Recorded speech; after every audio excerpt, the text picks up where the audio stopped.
Bien, mis hermanos, estuvimos viendo que la Biblia nos llama a contender ardientemente por la fe. Y recuérdense, el sitio de pelear por la verdad no son los foros de discusión en Internet, en Facebook, Twitter. No, la iglesia. Ahí es donde se va a pelear la última batalla por la verdad en este tiempo. Así que ahí es donde tenemos nosotros que entender que hay que estar activo en la iglesia local. Y que estos tiempos lo que lo hace peligroso es gente que está en la iglesia. Eso es lo que nosotros tenemos que entender. Hay mucha gente que no entiende a la iglesia local. El cristiano debe de entender a la iglesia local.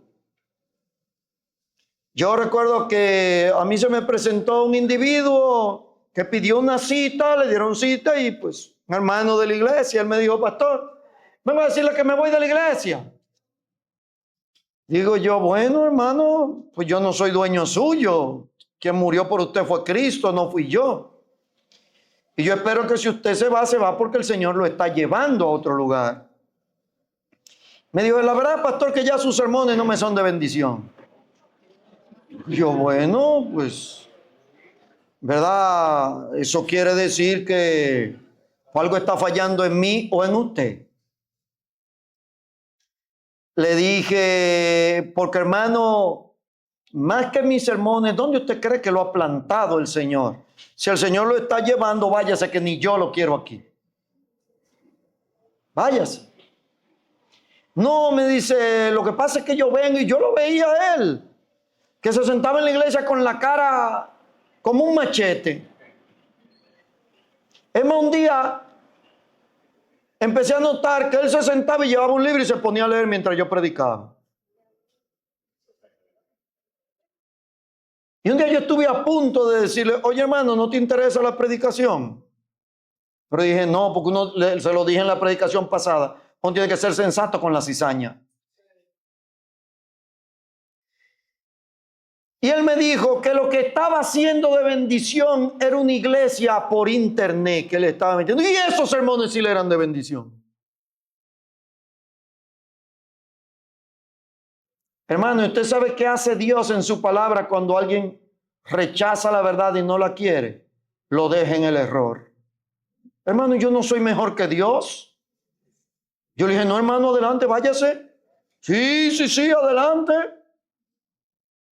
Váyase. Porque si esa iglesia le está haciendo la que le está haciendo de bendición, váyase. Y se fue. Porque hay gente que no entiende a la iglesia local. Y veíamos que Cristo es el fundador del cristianismo. Cristo es el eterno Dios, que Cristo, ahí quedamos, es el enviado de Dios. Dios envía a su Hijo Cristo a este mundo. Y vimos que eso fue en tiempo y forma. Pero cuando vino el cumplimiento del tiempo, Dios envió a su Hijo, nacido de mujer y nacido bajo la ley. Es importante entender esas cosas. Cristo Jesús, el enviado de Dios a este mundo. Y hay que entender que Él es el pleno Dios. ¿Te entiende esa expresión? El pleno Dios. O sea, Él no es menos Dios que el Dios Padre. Él es igualmente Dios porque en Él habita corporalmente toda plenitud de la deidad. Él es completamente Dios. Vamos a ver algunos textos, como Efesios el capítulo 4, el versículo 13. Acompáñeme ahí al libro de los Efesios, el capítulo 4, el versículo número 13. Dice la santa palabra de nuestro Dios: hasta que todos lleguemos a la unidad de la fe y del conocimiento del Hijo de Dios, a un varón perfecto, a la medida de la estatura de la plenitud de Cristo. Estamos hablando que Cristo es plenamente Dios y siendo hombre cumplió plenamente el plan de Dios. Y muchas personas se creen que esa plenitud de la que aquí habla es Cristo en la cruz salvando al hombre. Y eso no es así. Mire, siempre habrá la tentación de nosotros a ponernos a nosotros en el centro. ¿Usted sabía que el plan de Dios no era la salvación del hombre? Bueno, digo, el plan supremo de Dios. No, es que su Hijo Cristo reine. Vamos a salirnos de ahí creyendo que nosotros y Cristo, el plan de Cristo era venir a morir por nosotros. No, vamos a salirnos de ahí. Su plan es que Cristo reine.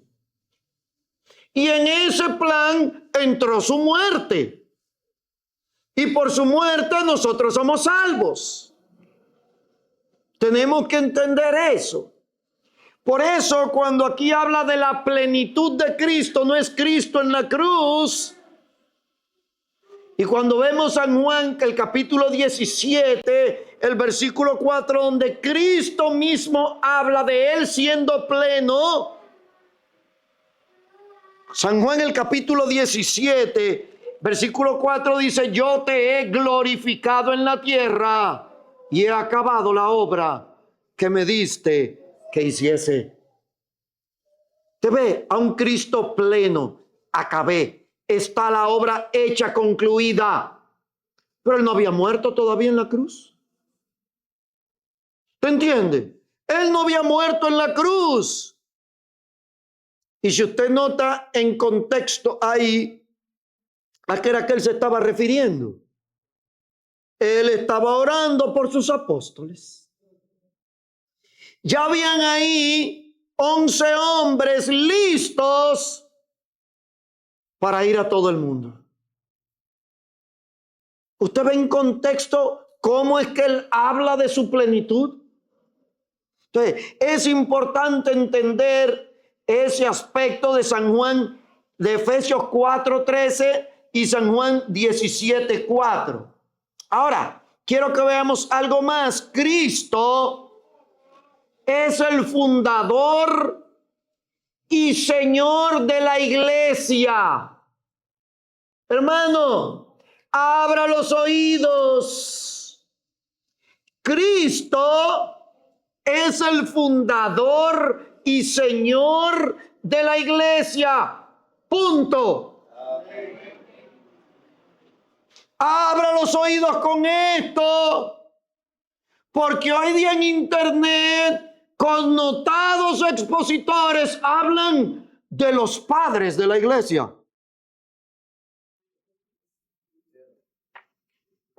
Ahí sí, como dijo un mexicano, que alguien me explique. Él funda la iglesia. Él en sus planes eternos, o sea, en la eternidad pasada, concibió a la iglesia, la escondió hasta de los profetas, la revela al mundo, muere por su iglesia. Y ahora sucede que los padres de la iglesia no lo ponen a él entre los padres de la iglesia. ¿Usted ha escuchado esa expresión de los padres de la iglesia? Porque basta con que usted el 31 de octubre abra el internet. Ahí están desbordados. La reforma protestante, los padres de la iglesia. Y a veces, hermanos, nosotros estamos tan ciegos que oímos los nombres y ni cuenta nos damos de lo que nos están diciendo. Oiga el nombre de uno de los padres de la iglesia. San Agustín de Hipona. ¿Usted está oyendo el nombre? San.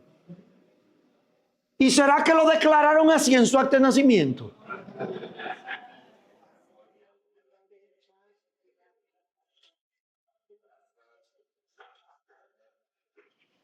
¿Usted sabe quién fue que le puso San? ¿Usted sabe quién fue? Un papa que lo canonizó porque era un obispo y sacerdote católico. Óigame bien, un obispo y sacerdote graduado católico, apostólico y romano. Y es padre de la iglesia evangélica. Hermanos, tienen que aprendernos el limpiavidrio a ver si vemos este asunto.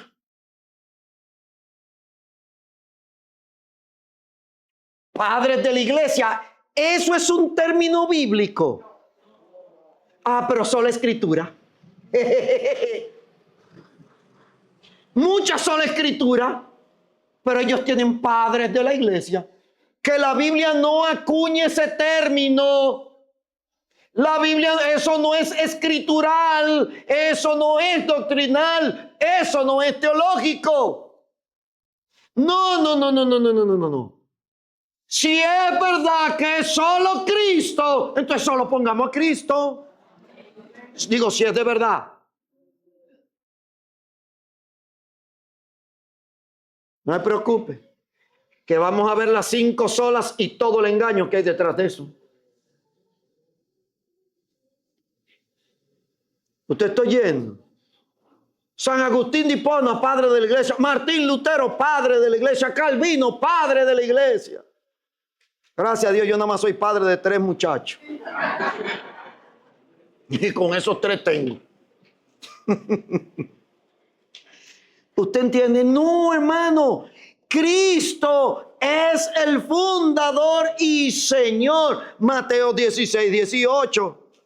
Para que después usted no diga, el pastor Benjamín dijo, no, yo no digo nada, la Biblia es la que dice. Mateo 16, 18. Y yo también te digo que tú eres Pedro, y sobre esta roca edificaré mi iglesia. Y ustedes lo saben, pues yo sé que eso el pastor Rudy en sus predicaciones y en el Instituto Bíblico se lo he enseñado a ustedes. Que no era de Pedro que le estaba hablando ahí, que iba a edificar la iglesia. El mismo testimonio de la Biblia indica que no era Pedro. ¿Por qué? Pues ¿qué significa el nombre Pedro o Petro? Piedrita. ¿Y quién es la roca en la Biblia? Es Cristo. Es Cristo. La Biblia se entiende por comparar escritura con escritura. Hermano, mire, le voy a decir esto, pues lo vamos a tener que ver en todos estos sermones. Hermano, ¿usted sabe cuál es el problema? Ay, Dios mío, yo digo esto y a veces el corazón se me pone tibio porque ni me gusta decirlo, porque a veces esto no se entiende. Pero es que usted sabía que la Biblia está escrita para esconder la verdad del que no la ama. ¿Usted sabía que el Señor tuvo eso como objetivo al escribir la Biblia? ¿Como objetivo? Sí. Fue intencional y deliberado. Sus discípulos dijeron, Señor, ¿y por qué tú a ellos? Y hablen parábola y a nosotros claramente dice, para que viendo no vea y oyendo no oigan. ¿Te entiende? Este es un libro diseñado para que el que no ama la verdad no la encuentre. Así está diseñado. Por eso, hermano, siempre, y yo se lo pido a usted, antes de cada, cuando usted va a la iglesia, cuando usted va a leer la Biblia, antes de usted escuchar la predicación, dígale, Señor, déjame ver la verdad. Y si hay algo que no hay verdad en lo que yo creo o escucho, apártame de eso. Mira, hermano, fueron muchas las veces, de todas estas horas que yo le he dedicado a este estudio, decirle, Señor, déjame solo ver la verdad. Señor, no me dejes ni predicar ni fomentar el error. Manténme en la verdad. Y se recuerdan el principio que les di. El que ama la verdad, la busca. La busca. Mis hermanos, Cristo es el dueño y Señor de la iglesia. Está edificada sobre Él. Él es la base de la iglesia. ¿Y quiere que le diga algo? Es que Él mismo es la iglesia. Pues, ¿qué es lo que nosotros somos? El cuerpo de Él. Yo no soy Benjamín de la cabeza para arriba. Me guste o no me guste mi cuerpo, eso también es Benjamín. Y pues puede ser que usted no esté muy contento con su cuerpo. Yo siempre he dicho, gloria a Dios que cuando Cristo vuelva a me dar a otro cuerpo, porque yo no quiero pasar la eternidad con esto. Yo aspiro a algo mejorcito, ¿verdad? Perdónenme, hermano, esos exabruptos. Efesios 1:22, que está mejor que él, ¿verdad? Efesios capítulo 1, versículo 22. Dice ahí, y sometió todas las cosas bajo sus pies, y no te hablando de Cristo, dice, y lo dio por cabeza, dice, sobre todas las cosas a la iglesia. ¿Y qué es la iglesia? Dice, la cual es su cuerpo, la plenitud de aquel. La iglesia, escúchame bien, es la plenitud de aquel que todo lo llena en todo. Usted oye lo que la iglesia tiene que reflejar. ¿Se acuerda que estábamos hablando ahorita de la plenitud de Cristo? De un Cristo que fue pleno cuando preparó hombres para que siguieran adelante la obra ya sin su presencia.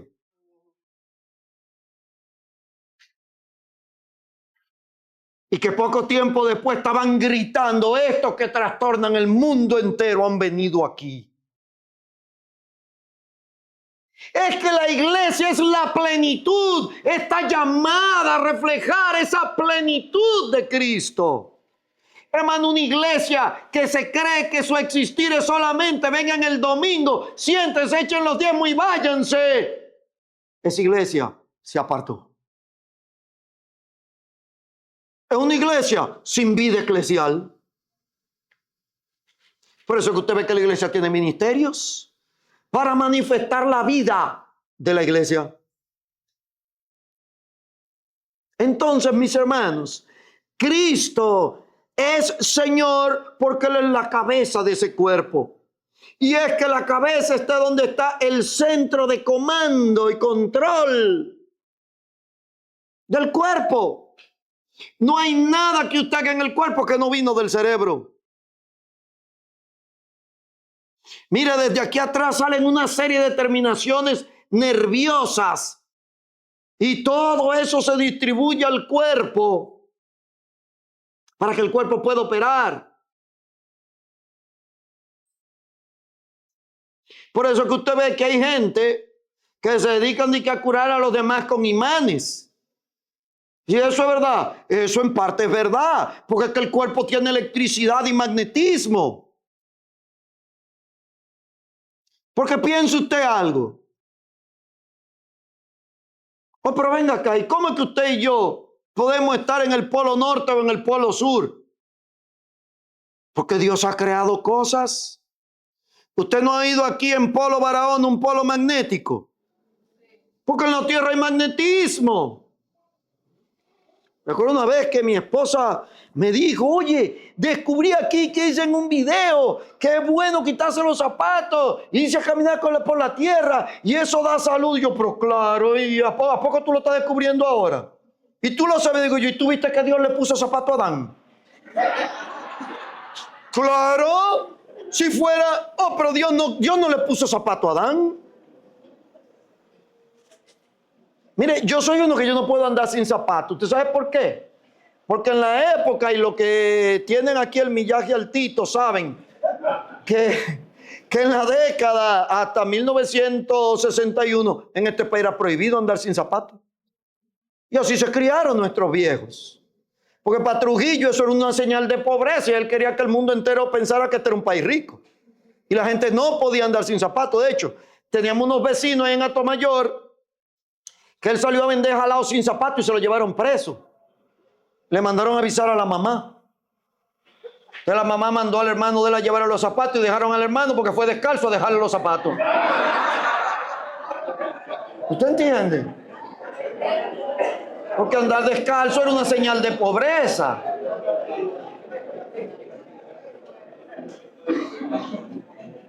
¿Usted entiende? Así eran las cosas en ese entonces. Y en la mente de mi papá, pues no se podía andar descalzo, ¿verdad? Pero Dios no hizo a Adán con zapatos. ¿Usted entiende? Pero entienda eso es bueno, la tierra tiene magnetismo. Inclusive hay personas que un pie se le pone más largo que otro.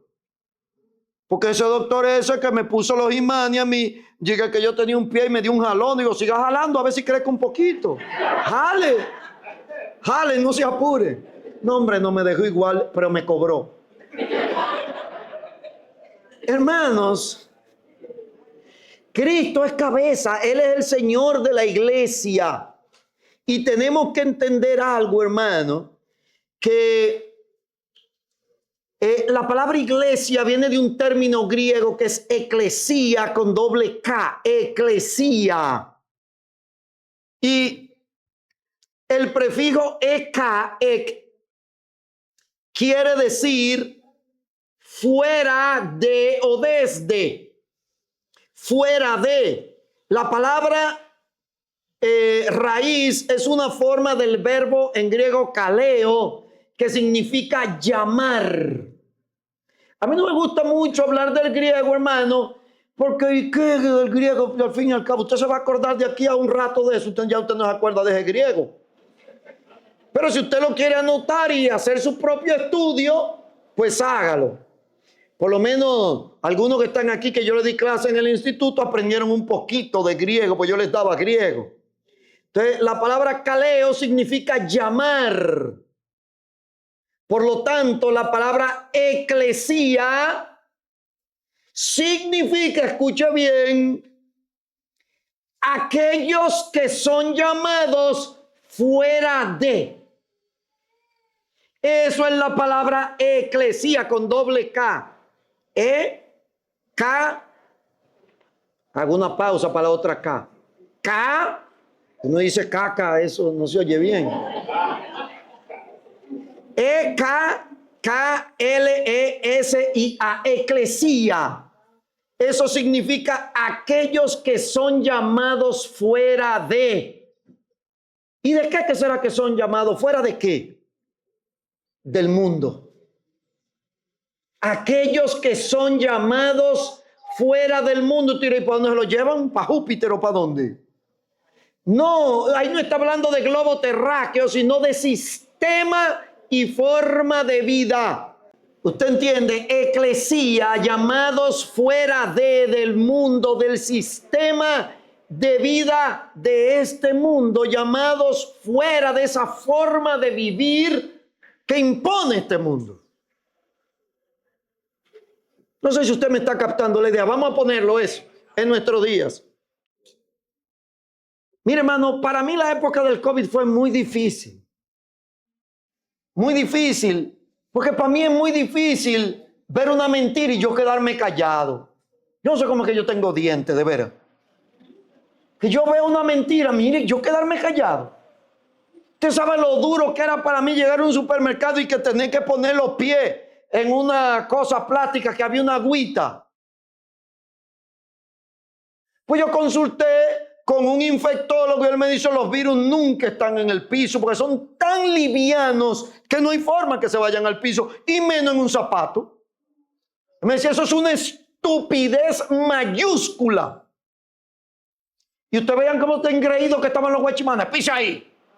No, yo no quiero pisar. Perdón.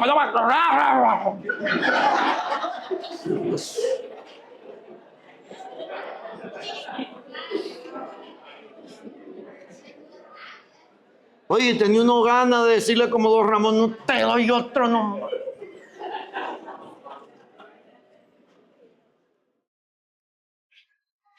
Entonces usted entiende, esas cosas son parte de este sistema de vivir. Mire, no es que yo estoy diciendo que el COVID era mentira y que no existía. Sí existía. Eso estaba ahí, sí era un virus. No es que yo digo, porque yo encontré gente hasta en mi iglesia que decía que eso era el 666. Y yo, para esa persona como que se cayó de la cama de niño. Hoy no ve la gente que se está muriendo. Oye, ¿de qué que se mueren entonces? No más que para mí habían cosas muy inconsistentes. ¿Sabe a qué yo me refiero? Ese es el único virus que sabía todo el que tenía más de 60 años. En la historia de la humanidad no ha habido una sola pandemia que discriminara edad. 2, ese era el único virus que sabía dónde empezaba Haití y terminaba República Dominicana. ¿Cuánta gente usted oyó en Haití que se murieron de COVID? Y dígame, ahí se vive en hacinamiento, en insalubridad. Hay mucha gente en insalubridad. Y sí hubo COVID allá, pero muy tímido. Y salieron sin vacuna. Pero aquí compraron vacuna con qué regalarle casi a Centroamérica.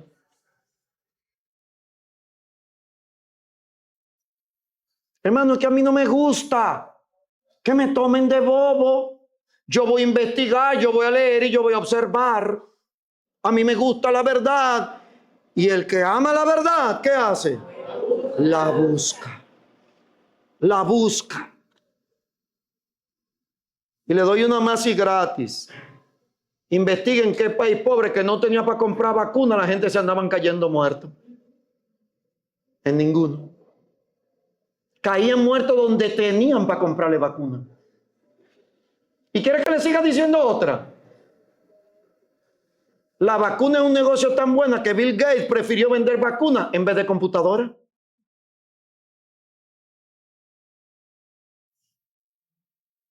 ¿Qué le parece?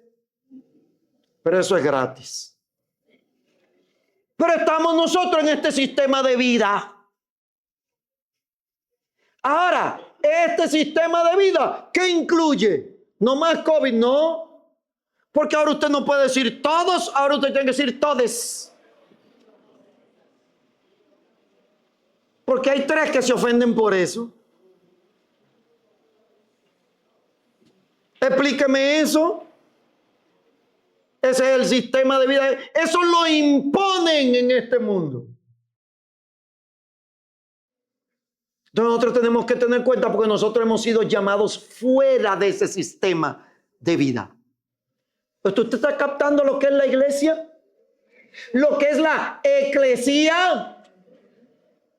Para que usted entienda que es que no entienden lo que es iglesia. El que dice, pero ¿qué importa que yo tome si yo no pierdo mi salvación? Mátese, que usted tampoco la pierde si se mata. ¿Verdad que eso sí no quiere?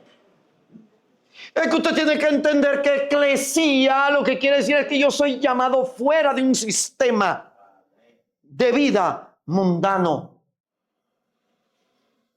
En otras palabras, la iglesia verdadera es aquella que ha sido llamada por Dios a salir del sistema de vida mundano para vivir la vida de Cristo. ¿Se entiende, hermano? La iglesia verdadera es aquella que ha sido llamada por Dios a salir del sistema de vida mundano para vivir la vida de Cristo. Por eso, hermano, ¿qué pasa cuando alguien dice que es cristiano, pero no quiere salir del sistema de vida del mundo? Eso está raro. ¿Usted notó qué pasó con el apóstol Pablo? Cuando fue tumbado por Dios a tierra. ¿Y qué dice la Biblia? Y enseguida predicaba a Cristo. Eso es importante. Enseguida predicaba a Cristo. Oiga, ¿quién era que predicaba? A Cristo. Porque Cristo es el fundador del cristianismo. Él es el dueño y Señor. Él murió por la iglesia. ¿Se entiende? Por eso Pablo predicaba, era Cristo. Échaselo al bolsillo. Cristo es el glorificador de la iglesia.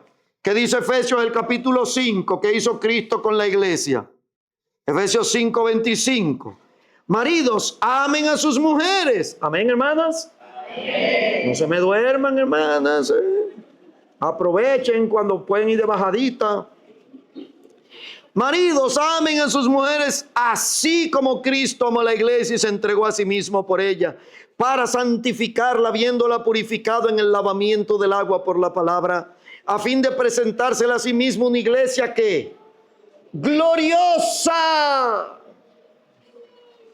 iglesia gloriosa que no tuviese mancha ni arruga ni cosa semejante, sino que fuese santa y sin mancha. Hermano, ¿a usted no le gusta la iglesia donde usted está?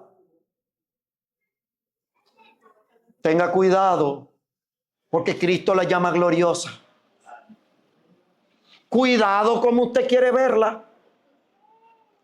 Cuidado si usted quiere ver manchas donde Cristo las quitó y las lavó. Porque Él es el glorificador de la iglesia. Él hace a la iglesia gloriosa. ¿Te entiende, hermano? El problema de la iglesia no es que no es gloriosa, no es que no tiene gloria. Es que somos nosotros muchas veces que con nuestros actos empañamos esa gloria. Pero Cristo hizo a su iglesia una iglesia gloriosa. Y Cristo es el glorificador de esa iglesia. Cristo es el Cristo de los cristianos. ¿Usted oyó? Lo voy a repetir. Cristo es el Cristo de los cristianos. Mire Hechos 11:26. Hechos 11:26. Dice, y se congregaron allí todo un año con la iglesia y enseñaron a mucha gente. Y a los discípulos se les llamó cristiano por primera vez en Antioquía. Usted oye cómo se le llamaba en principio a los creyentes, discípulos. Pero al ellos ver el resultado natural del cristianismo, del discipulado, porque le llamaban discípulo, al ellos ver que el producto que se extraía de un discípulo eran igualitos a Cristo, entonces le empezaron a llamar cristianos. Porque eso es lo que significa la palabra cristiano. Ojo con esto que le estoy diciendo, hermano. Yo no le estoy diciendo nada al azar. Le llamaban cristiano porque el producto que se extraía de un discípulo era alguien igualito a Cristo. Porque ya hoy no significa lo mismo. Y se lo voy a anticipar a ustedes. ¿Sabe que ese es el problema con la doctrina reformada? Que dice lo mismo que nosotros, pero para ellos significa otra cosa. Y usted piensa que somos iguales. El limpiavidrio.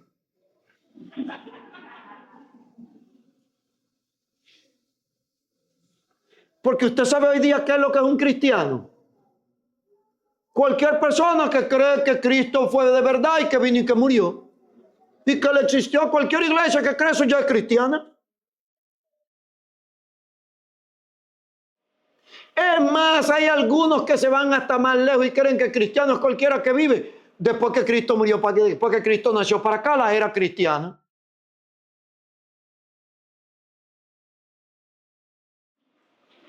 Escrituralmente hablando, bíblicamente hablando, cristiano es uno que vive, se comporta y refleja a Cristo en su vida. Eso es lo que es un cristiano escrituralmente hablando. Pero señores, muchos de ustedes que ya tienen años siendo salvos, ustedes recordarán, todavía en la década del 70 y parte de los 80, jamás un católico se identificaba como cristiano. No, señor. Ellos eran católicos, cristianos y no. Hoy día, todos somos cristianos. No, amigo, a mí no me meta gato por liebre. Cristiano no es el que toma a Cristo en su boca. Cristiano es el que es como Cristo. ¿Se entiende, hermano? Eso es importante. Y a los discípulos en Antioquía al ver, oye, pero es que ellos hablan como Cristo. Mira, se comportan como Cristo. ¿Usted se acuerda cómo sorprendieron a Pedro en el patio del sumo sacerdote?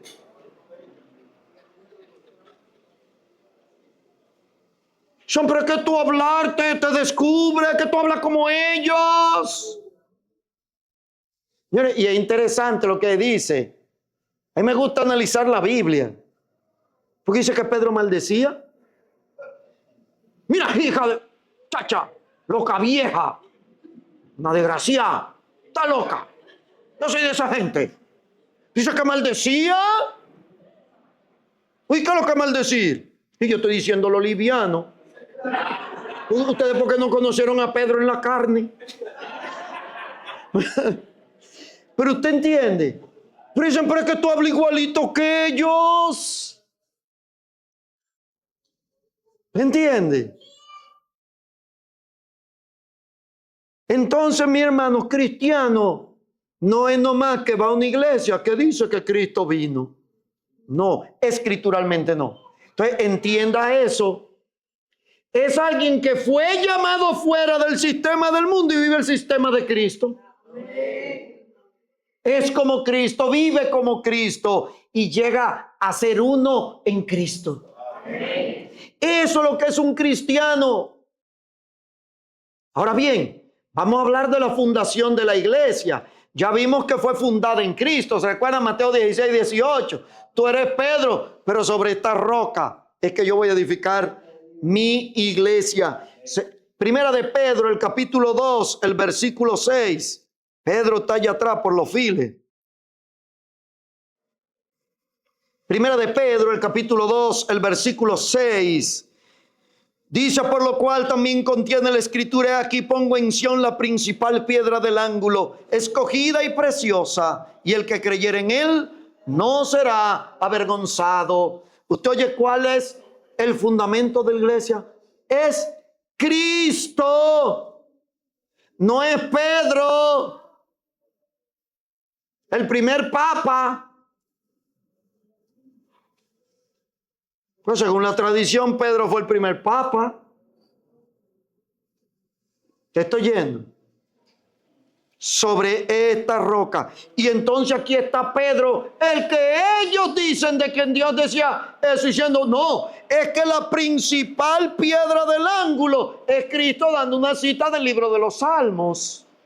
Pedro mismo dice que no soy yo la principal piedra del ángulo, es Cristo. El mismo Pedro, usted tiene el testimonio ahí de Pedro. Y vimos lo que decía Efesios 2:20, que no vamos a volver allá. Y esa iglesia es establecida en Cristo, también lo leímos. Establecida en Cristo. Efesios 1, 22 y 23, que lo leímos también hace rato. Ahora déjeme leer el de Colosenses, que ese no se lo leí hace rato por un asunto de tiempo. Colosenses 1, 18. Le leo desde el 17. Dice, y Él es antes de todas las cosas, y todas las cosas en Él subsisten. Y Él es la cabeza del cuerpo, que es la iglesia, el que es el principio, el primogénito de entre los muertos, para que en todo tenga la preeminencia, por cuanto agradó al Padre que en él habitase toda plenitud. Usted está oyendo cómo es que el Señor está aquí hablando y sigue diciendo, y por medio de él reconciliar consigo todas las cosas, así las que están en la tierra como las que están en los, plural, noten, los cielos, plural, los cielos. Dice, haciendo la paz mediante la sangre de su cruz. Y a ustedes también, que eran en otro tiempo extraños y enemigos en su mente, haciendo malas obras, ahora los ha reconciliado. Donde dice, en su cuerpo de carne, por medio de la muerte, para presentarlos santos y sin mancha e irreprensibles delante de Dios. Si en verdad permanecéis fundados y firmes en la fe y sin moverse de la esperanza del evangelio que habéis oído, el cual se predica en toda la creación que está debajo del cielo, del cual yo, Pablo, fui hecho ministro. Ahora me gozo en lo que padezco por ustedes y cumplo en mi carne lo que falta de las aflicciones de Cristo por su cuerpo, que es que la iglesia. Bien, mis hermanos, el asunto que le estoy diciendo a ustedes, hermanos, la iglesia es fundada por Cristo, es establecida en Cristo. Hermano, nadie más, punto y aparte. ¿Usted está entendiendo qué es lo que yo estoy tratando de comunicar? ¿Sí me estoy explicando? Es Cristo, ya, punto. No hay nadie San Casilloque, San Pancracio y San Cristo y punto. De ahí, hermanos, que tenemos que entender entonces que cuando estamos hablando de la iglesia, estamos hablando de una institución eminentemente divina. ¿Te entiende, hermano? La iglesia no es el invento del pastor Rudio, del pastor Tolentino, del pastor Benjamín, de Eliel, el copastor. Eso no se lo inventaron ellos. Esto viene de Dios y de las entrañas de Dios y es parte del Hijo mismo de Dios, que es Dios mismo. Y eso tiene, hermano, que ser entendido por el pueblo de Dios. De ahí que entonces todos nosotros, los hijos de Dios, discípulos de Cristo, tenemos que ser desarrollados en el contexto de la iglesia local. En el contexto de la iglesia local. Mis palabras son escogidas, no son al azar. En el contexto de la iglesia local. Porque hoy día quieren borrar la iglesia local. Y hablan de la iglesia como si todo el creyente es parte nomás de una sola iglesia. ¿Usted sabe qué quieren decir eso? Quieren hacer una iglesia globalizada.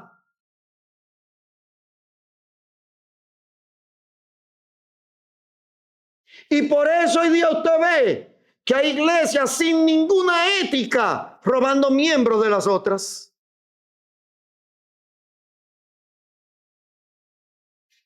Mire, a mí se me acercaron unas personas que yo conocí cuando era copastor del pastor Rudy.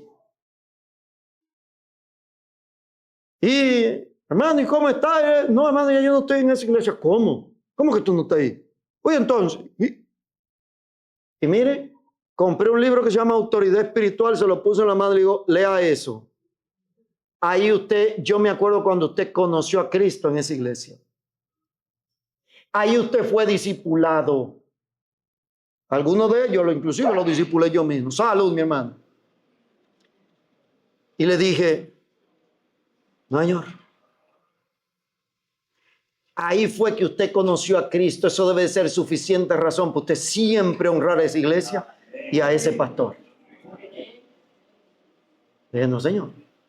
Lea ese libro y cuando usted lo lea, avíseme.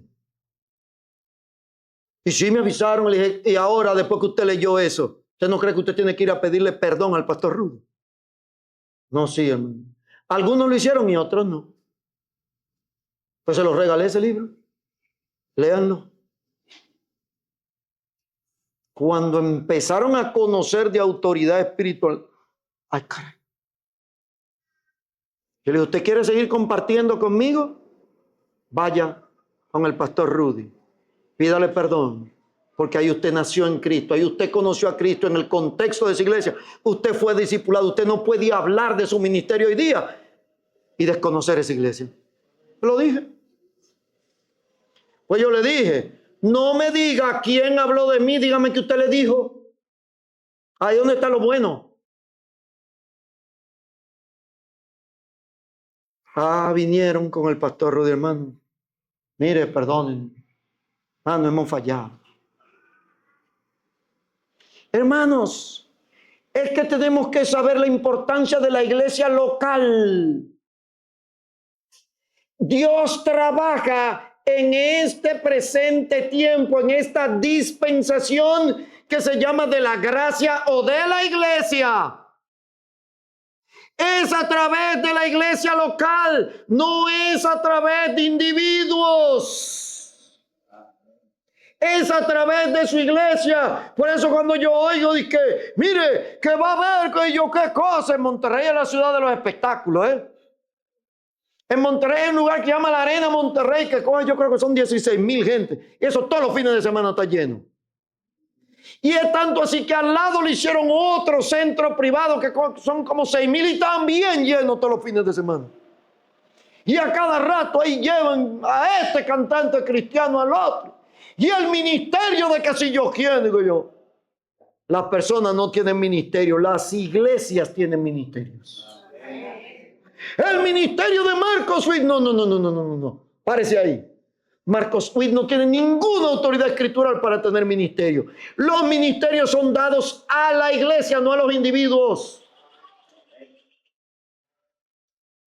El ministerio de Jesús Adrián Romero, él no puede tener ministerio. Él es un individuo. Los ministerios son dados a la iglesia local. Porque los ministerios se ejercen en función de los dones que tienen los cristianos. ¿Y quién es que da los dones? El Espíritu Santo dice que lo distribuye a cada quien en particular como él quiere. Y en base a dones se forman ministerios, en base a ministerios se forman operaciones. Eso es lo que dice Pablo en Corinto. De ahí, hermanos, que tenemos que entender eso. Mire, 1 Corintios 12:13. 1 Corintios, el capítulo 12, el versículo 13. Y note esto que importante es. Porque por un solo espíritu fuimos todos bautizados en un cuerpo. Sean judíos o griegos, sean esclavos o libres. Y a todos se nos dio a beber de un mismo espíritu. Si nos paramos ahí, hay una verdad grande que muchas veces ignoramos, sobre todo nosotros los bautistas. Pues tenemos que entender que los bautistas tenemos nuestros errores. ¿Usted nota lo que aquí dice? Léalo ahí en su Biblia. Mira a ver qué verdad hay ahí.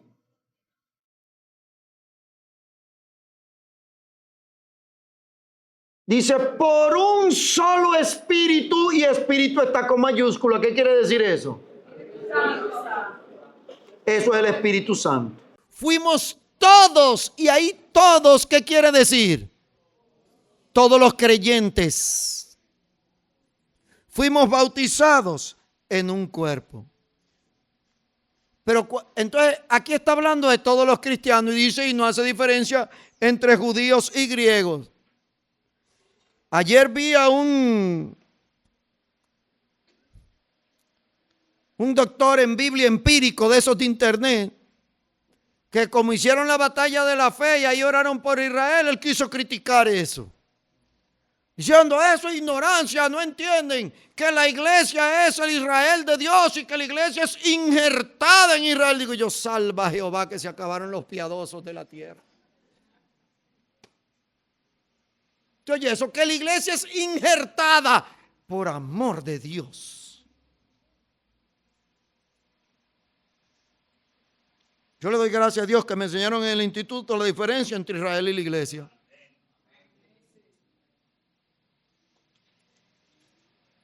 ¿Qué es lo que hace Dios? Él ahora no está injertando a nadie en ningún árbol. Lo hace parte de sí mismo. Y eso se llama iglesia, la cual es su cuerpo. Y dice que por un mismo espíritu fuimos todos bautizados en un mismo cuerpo. Pero note lo que dice el 13. Perdón, el 14. Además, el cuerpo no es un solo miembro, sino muchos. ¿Te entiende? Usted ve, ahora empieza a hablar de iglesia local, que está implícita en la idea de lo que dice anterior, el versículo anterior, su contexto. ¿Usted sabe de qué es que estoy hablando?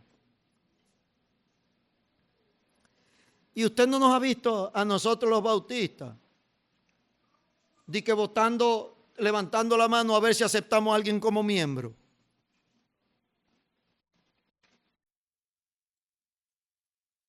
Hoy, ¿desde cuándo la iglesia que mete a los miembros en el cuerpo? Es un trabajo del Espíritu Santo. Pero usted entiende por qué es que a la gente hoy día se le hace tan fácil irse de una iglesia. Porque si fuimos usted y yo que lo metimos, ¿qué importa?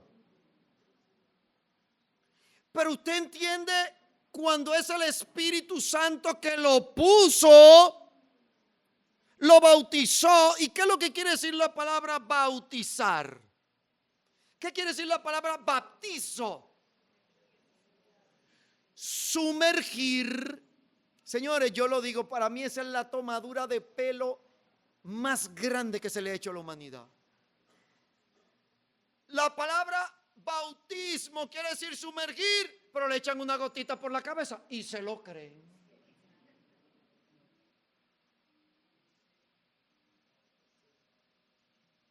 ¿Usted se acuerda cuando uno le quería hacer travesura a su mamá con eso del baño? Que uno abría la ducha y nada más metía el brazo. Y salía uno todo grasoso y la mamá, vámonos otra vez. Usted no se bañó nada. Porque bañarse quiere decir que usted va a higienizar su cuerpo. La palabra bautizar quiere decir sumergir, poner completamente, meterlo completamente. Porque hay un cuadro de muerte, sepultura. Y usted ha visto muertos que lo dejan con la pollina afuera. ¿Verdad que no? Totalmente metido ahí. Anteriormente bajo tierra nomás, hoy día le construimos. ¿Pero usted entiende? Entonces hay un cuadro de muerte, entonces tiene que ser puesto totalmente debajo del agua, metido totalmente. ¿Usted ve qué es lo que hace el Espíritu Santo con usted y conmigo en la iglesia? Nos mete en la iglesia. ¿Qué importa si usted no levante la mano? Él lo metió y punto.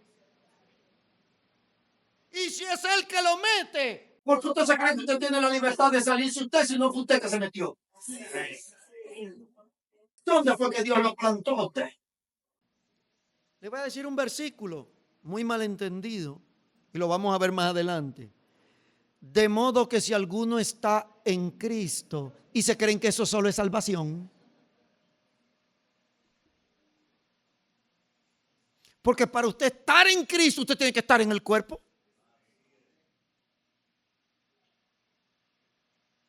De modo que si alguno está en Cristo. Usted ve, para usted poder ser desarrollado, usted tiene que estar en el cuerpo. ¿Usted ha visto un riñón que se pueda desarrollar si no está en el cuerpo?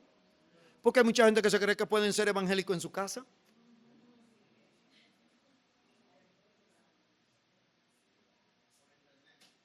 O por internet, sí, claro. Mire, ya hay gente que se siente a escuchar el culto y para ofrendar mandan una transferencia. Si es que ofrendan. La iglesia es fundada por Cristo. Ahora, hay un punto a la sazón de lo que vamos a estar viendo que es importante. La iglesia es fundada por Cristo, desarrollada en Cristo, pero es expandida por Cristo. Es expandida por Cristo. Usted sabe lo que dice la palabra de Dios en Mateo 28, 18 al 20. Y Jesús se acercó y les habló diciendo: toda potestad me es dada en el cielo y en la tierra. Por tanto, id y haced discípulos a todas las naciones, bautizándolos en el nombre del Padre, del Hijo y del Espíritu Santo, enseñándoles que guarden todas las cosas que yo les he mandado. Y aquí yo estoy con vosotros todos los días hasta el fin del mundo. ¿Usted ve lo que Cristo dijo? He aquí, yo estoy con ustedes. Él no solamente al principio lo envió a 2 en 2, sino que cuando le dio la gran comisión dice: es que yo voy a ir con ustedes. Porque hay gente que le encanta publicar eso en su muro. He aquí, yo estoy con vosotros todos los días. No, él no está con usted si usted no está yendo a predicar. Porque eso está hablando ahí para los que hacen misiones. Para los que están predicando a Cristo. Eso es ese texto en su contexto. Él no le está diciendo eso al que se puso de malcriado en el trabajo y lo botaron. Él va a estar conmigo todo el día. No, ningún con usted. Él está diciendo a eso a los que están predicando el evangelio.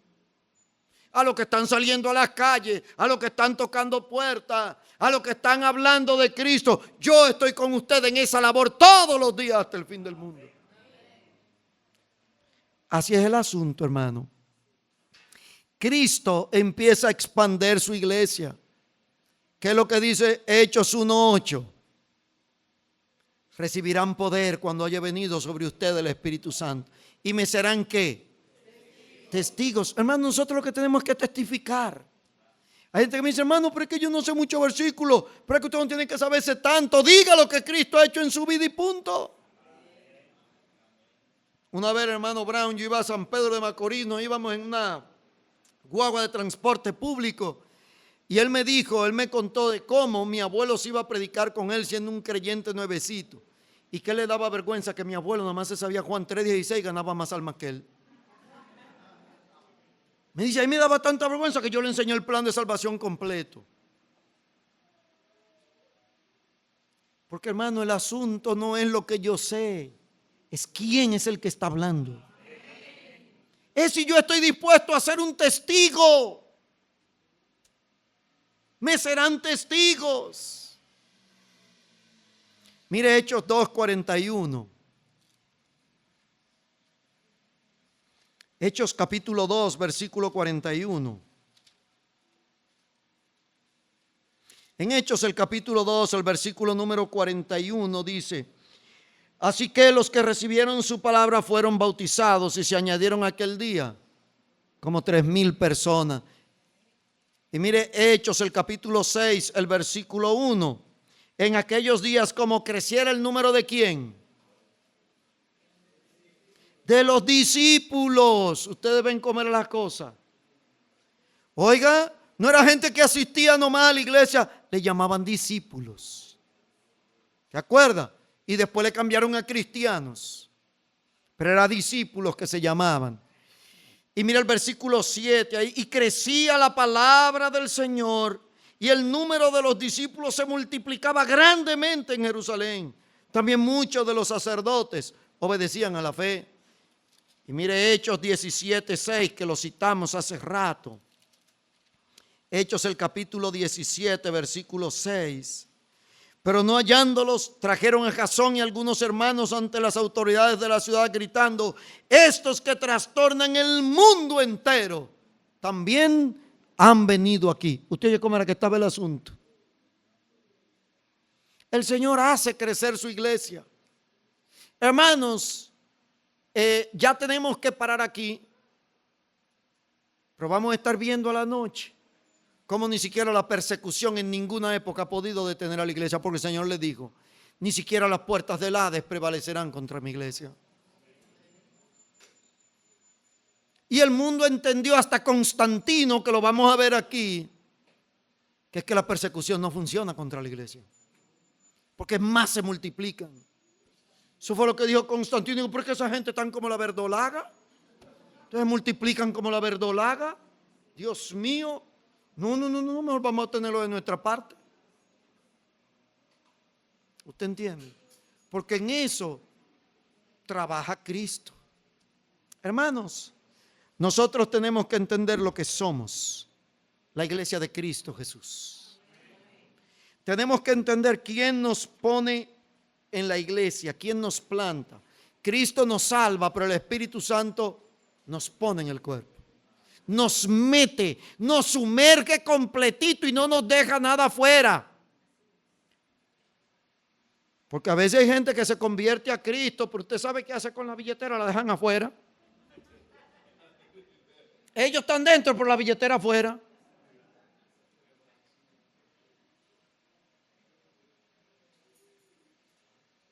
¿Te entiende? El Espíritu Santo lo metió entero a usted, y usted es parte de la iglesia de Cristo. Usted debe de ser como Cristo. Usted debe de vivir como Cristo. Usted debe de andar como Cristo. Que cuando lo vean a usted digan: tú eres evangélico, ¿verdad? Tú eres evangélica. Porque usted refleja a Cristo. Hermanos, que el Señor nos ayude a poder entender estas verdades espirituales. Cuando entendemos estas verdades espirituales, entonces podemos entender algunos errores espirituales. Recuérdese, Ninguna verdad procede de la mentira. Padre, te bendecimos y te alabamos. Gracias, Señor, por tu iglesia.